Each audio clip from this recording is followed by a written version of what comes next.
G'day. I'm Grant and Grant Burns, and I play guitar for Mason, and I also have my new solo album out, Chaos and Design.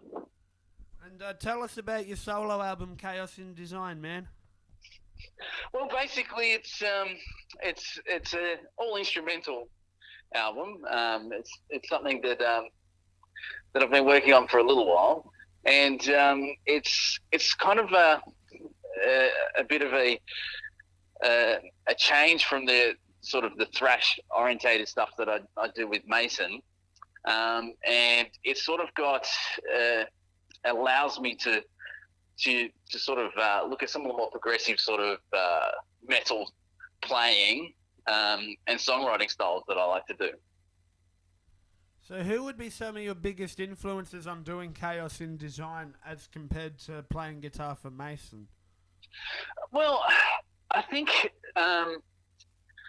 influence-wise, there's a lot more. I would say they're probably the same, but the difference is just sort of allowing to sort of delve into more of the jazz, fusion orientated sort of stuff, which I always do anyways. But for example, two of my favorite guitar players is Alex Golnick, who has this fantastic jazz background, which he brings into the thrash field, and that's something sort of that's always got me into, that sort of metal / jazz type influence, and so that's something I always try to do. But in this context, I suppose I delve into that a lot more. And also the other thing is I sort of I'm using 7-string guitars on this one as well, so it's tuned a lot lower, and also not having the songwriting structure of a vocalist is a lot that has gone into it as well. And would they be like sort of the main differences playing live with Mason and doing your solo stuff live too? Well, the first time, actually, my first live show for this album is coming up this weekend on the 6th of July. Awesome. At Old Colt in Frankston. And so I think that one's going to be, it's, I'm sort of intrigued to see how it's going to go, really, because, with Mason, it's, it is a lot of, it's high energy. It's a lot of, the riffs are the key thing that's up front. So, it's trying to get the energy across as much as you possibly can. Where I have a feeling this is going to go a little bit more in the direction of because it's soloing pretty much from start to end. So it'll be more focusing on the intricate style of guitar playing rather than the high energy. And so how did you learn how to play guitar? I'm self-taught. Basically, I got little bits of information from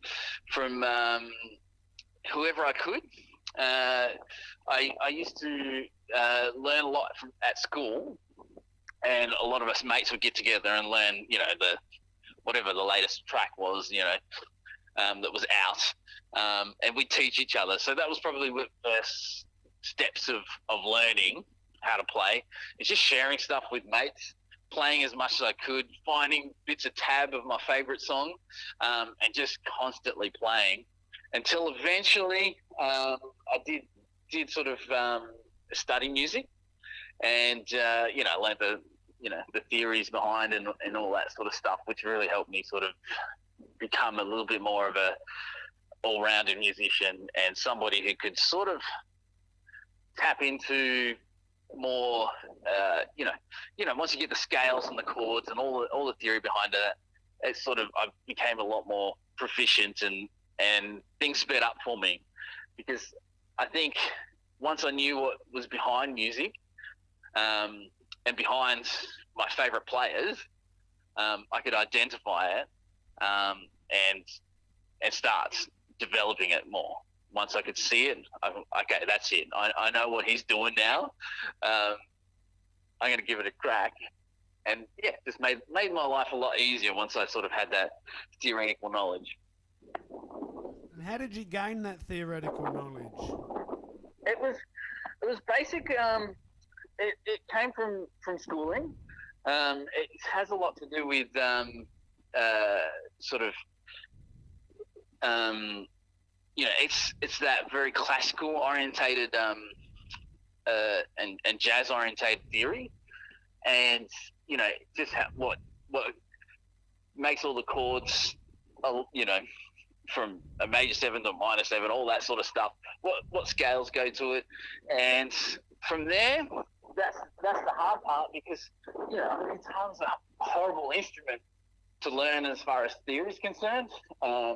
There's no exact. You can't see where a middle C is.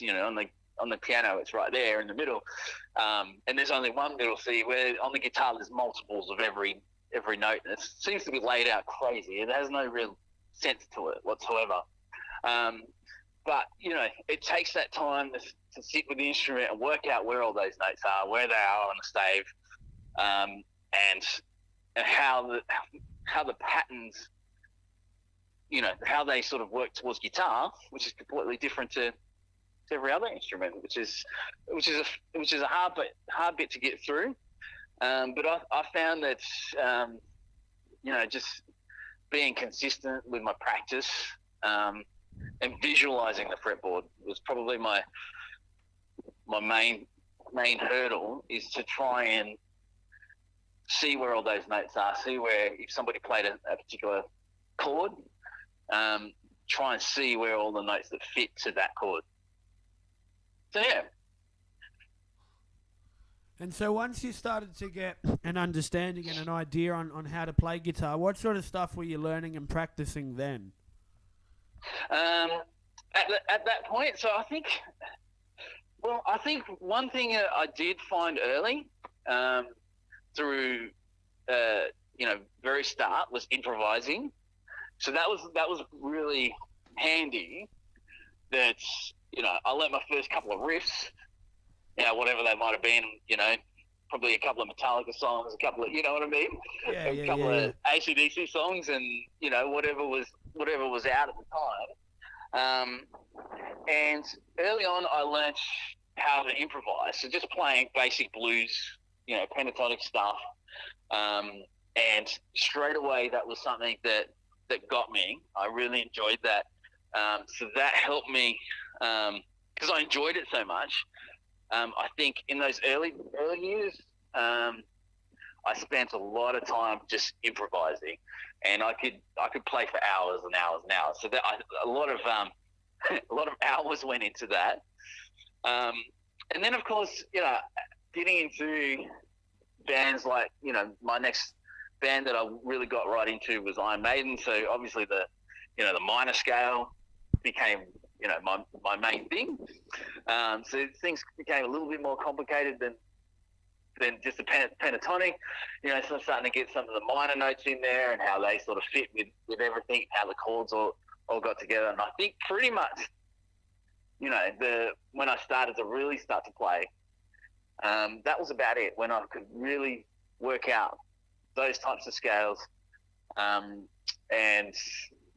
write to it as well. So, it's very creative. So I spent a lot of time creating and improvising around that time. And so, we'll start to talk about some gear now. What guitars and amps are you currently running through, and what did you use on Chaos in Design? Okay, I'm using a PRS. That's my main axe, Custom 24. But for Chaos in Design, I use the 7-string version of it, which is an SE. So that's the one of the cheaper models, because that's basically what they have. And I like that guitar because it's 25-inch scale. It sort of suits my hands. It's very similar to my Custom 24. The actual neck is very similar, so I can transition. So I can do a Mason show on the Custom 24, and then record something on the 7-string, and it's kind of seamless. It doesn't take too much, sort of getting used to. You jump straight into it.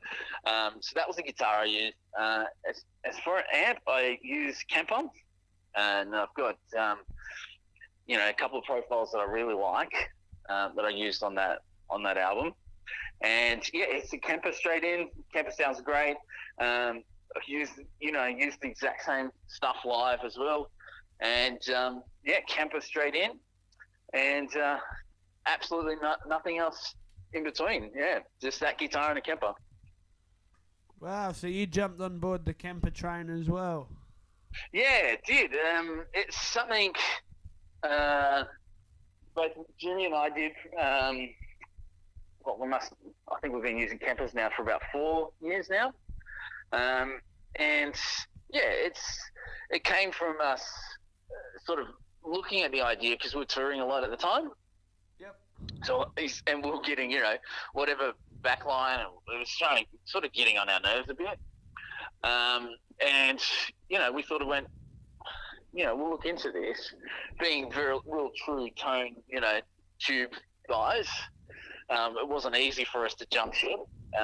So we sort of went out. We went to the Melbourne Guitar Show, and they had one on, and gave it a shot. We really liked what it sounded like. It sounded great, and we've taken it everywhere. We've taken it around, Australia to Europe and Canada and everywhere. Basically, we just rack it up, take it on the planes with us, and we've got our favourite chains wherever we go. So yeah, it works out perfect for us. Yeah, I'm still using old Marshall heads, JCM 9 and 800s here. Yep, I'm classic. Still using those. Yeah. Now we still love our old tube stuff. Don't get me wrong. That it sounds great. And it's got a fantastic feel. But as far as convenience concerned, I don't know. The Kemper just seems to be winning out. And these days I still love just plugging straight into a tube amp.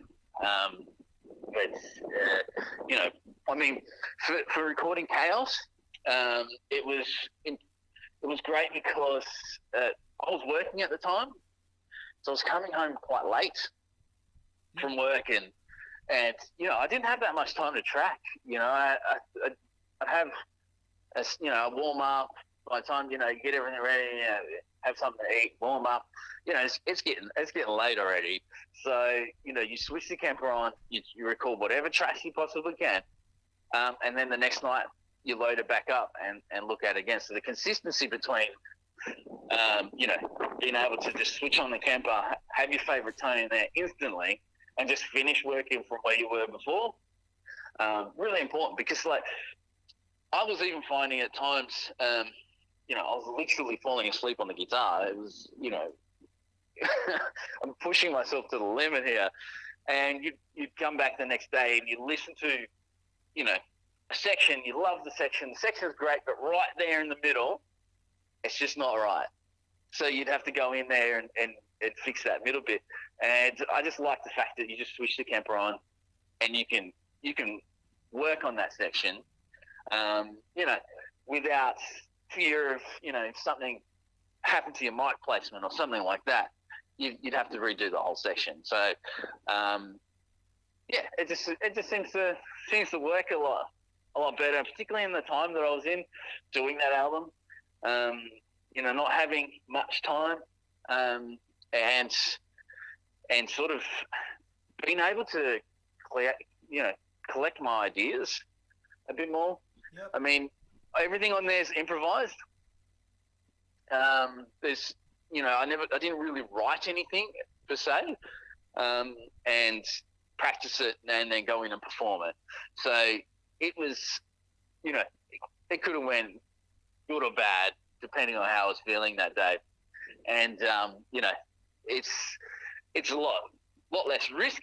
I'm not sort of going into a studio, and, unprepared and feeling like, having an engineer looking at you. It's all, everything's been mic'd up and warmed up. Okay, go. It was more like,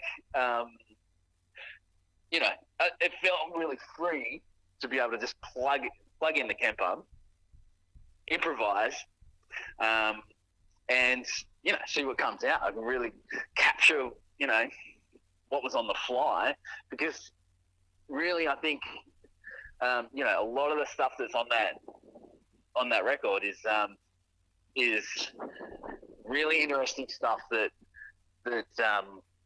it is captured in the moment. It really is. It's sort of I look at a section and just, I'm going to go outside the box. I'm just going to come up with something crazy, just go and then record it, and that's what it is. And listen back, go, well, yeah, that was sufficiently crazy. and that's the end, yeah. So that was the end product. Yeah. How long did it take you to record the album? The album took me, I think, given the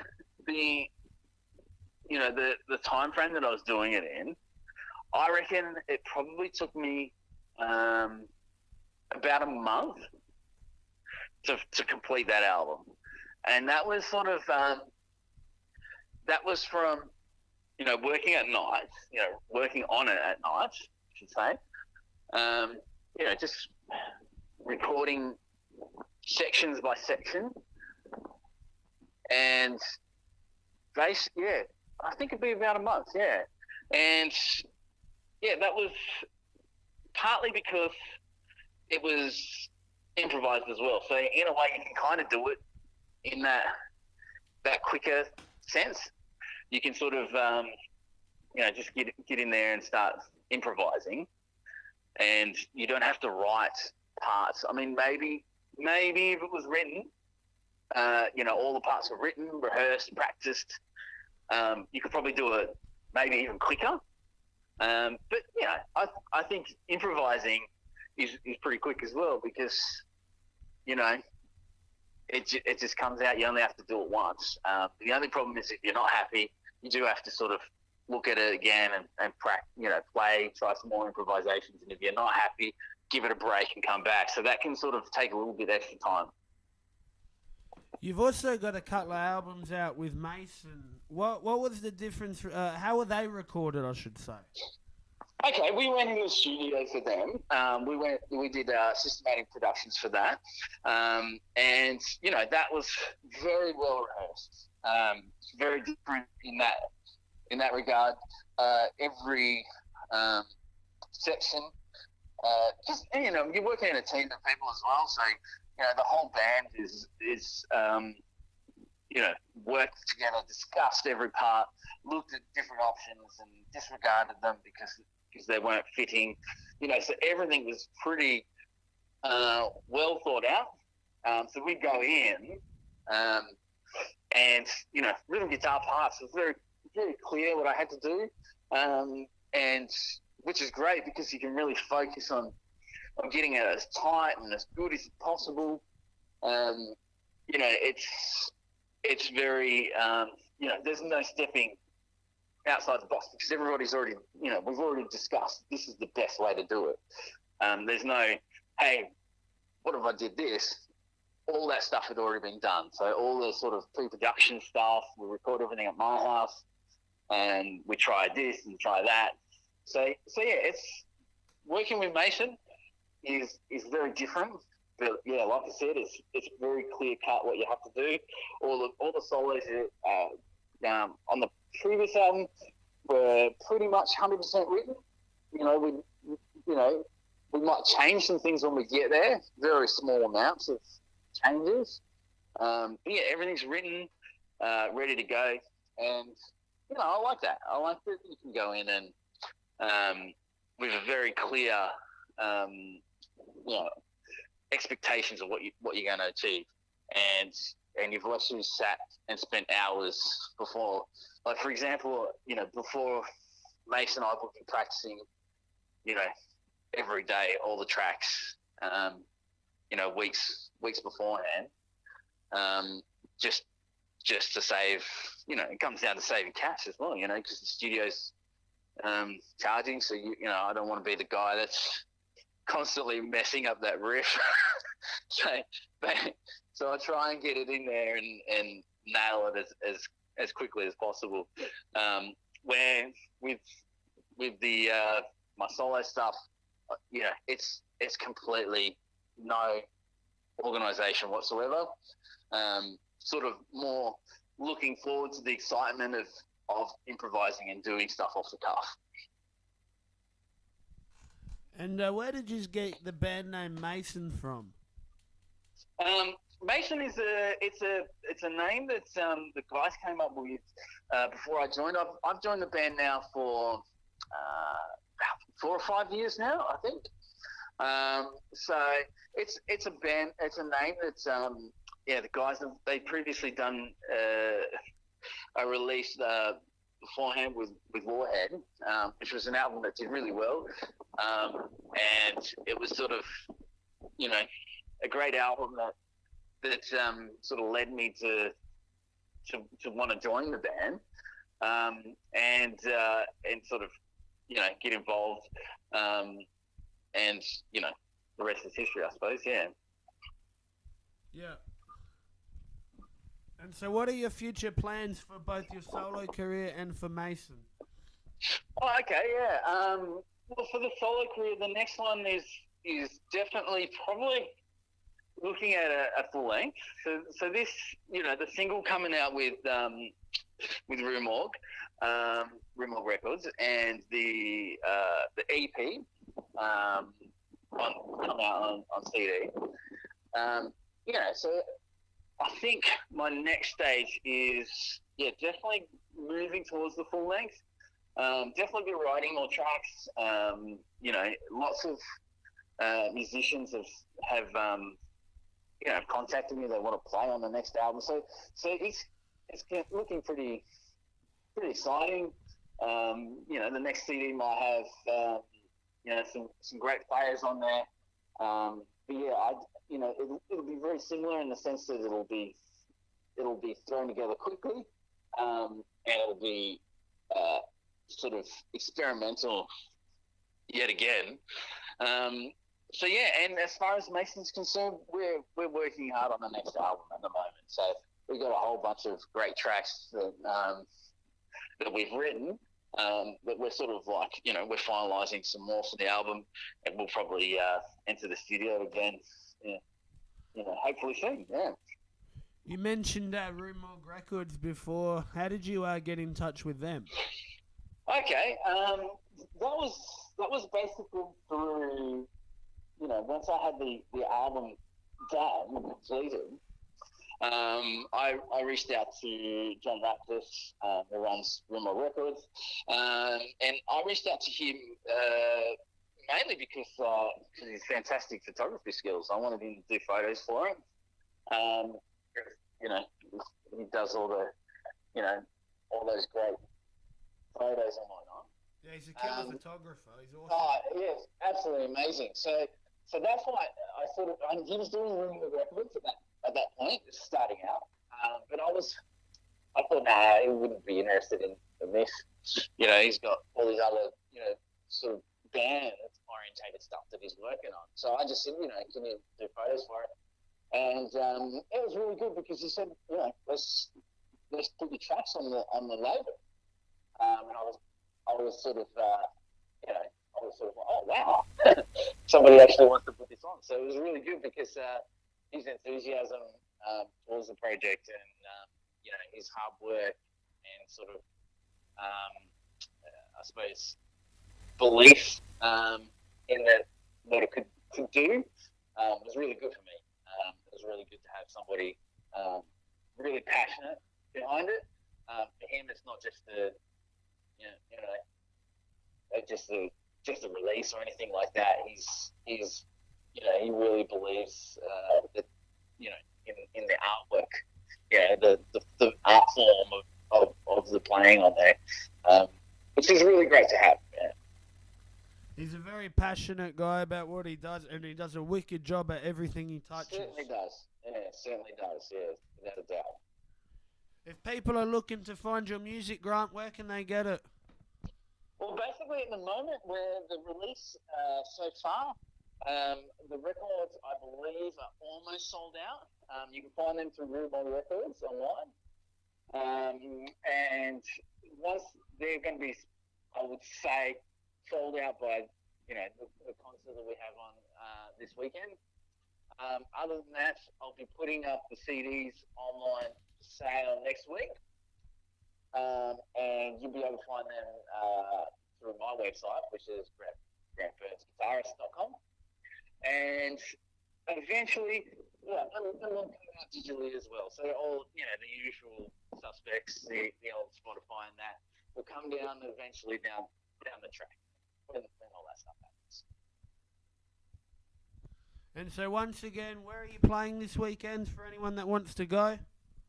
I'm playing at a venue called Alt Colts in Frankston, and that's kicking off at 5 o'clock. Awesome. So anyone that wants to go there and see Grant play Chaos and Design live, make sure you do it. Thanks so much for the interview, Grant. It was a pleasure. Good luck with everything. Worries. The album's killer. Thank you. Thanks a lot. And cheers for having me on, huh? No worries, man. Take care, bro. All right. Thank you. Cheers. Cheers.